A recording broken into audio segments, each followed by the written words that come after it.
Napakahirap, napakabigat na pinagdadaanan ng ating letter sender. I'm sure marami rin makaka-relate dahil siguro hindi naman ganyang kalala pero hindi ideal siguro yung kinasasadlakan mo ngayong employer or negosyo. Una-una, ang bigat na pinagdadaanan mo pero hanapin natin yung peace kay Lord. Okay? Kasi nisip ko lang, paglipat mo, may gano'n na naman problema, baka palipat-lipat ka lang. So, ang Diyos talaga yung nagbibigay ng peace, sabi sa Bible, that transcends all understanding at inaalagaan daw yung puso natin kapag tayo ay una-munang lumapit sa Diyos. Pangalawa, siguro pagdasal mo rin yung tamang desisyon kasi kung magre-resign ka at marami rin nakasalalay sa'yo, kung totoo man na marami magugutom, baka challenging din on your end pagka biglaan kang nagdesisyon. Pangatlo, sinabi mo rin na may command nga sa Bible na tayo ay salt and the light of this world. Sabi bilang Kristiyano at may takot sa Diyos, tayo daw po ay ilaw ng mundo na to dahil we found the light. Si Jesus Christ is the source ng ating ilaw. Tayo daw po ay maging mga ilaw din kung saan man tayo. Alam mo kapatid, we shine brightest when it's darkest. Ibig sabihin, the more madilim yung lugar, kahit nga lang ano ka lang ng lighter, ang liwanag na kasi sobrang dilim. Ang hirap lumiwanag pag sobrang liwanag na, no? So kung nag-aabang ka ng lugar na, kunyari, trabaho na puro mababait lahat, baka hindi ka naman mag-shine doon, di ba? So minsan dinadala talaga tayo ni Lord sa mga lugar na matetest yung ating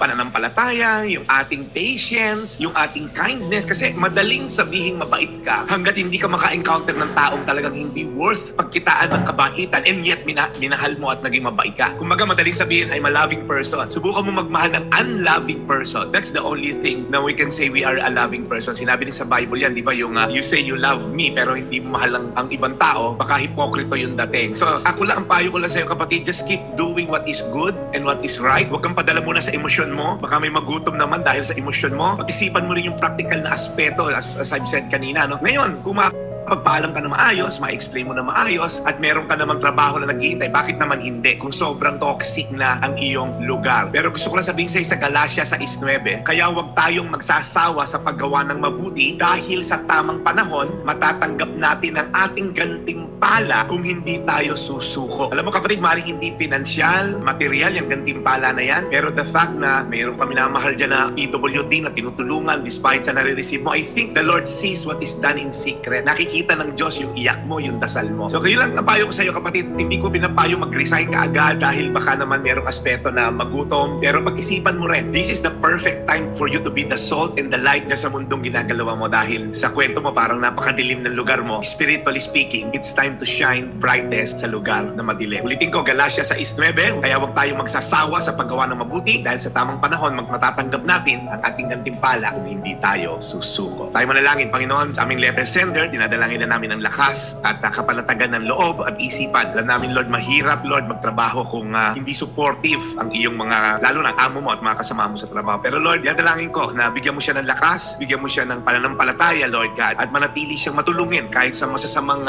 gawi na natatanggap niya. At alam kong one day, nakikita mo ang kanyang paghihirap at gagantimpalaan mo siya. Bigyan mo siya ng clarity of mind sa pagdidesisyon kung magre-resign ba siya o hindi. Kung po bahala sa kanya, 10 na mga trabahador na nakikinig sa amin ngayon, mga puring manggagawa, pilit na tinataguyod kanilang pamilya sa paggawa ng tama at sa paggawa ng marangal. In Jesus' name, Amen.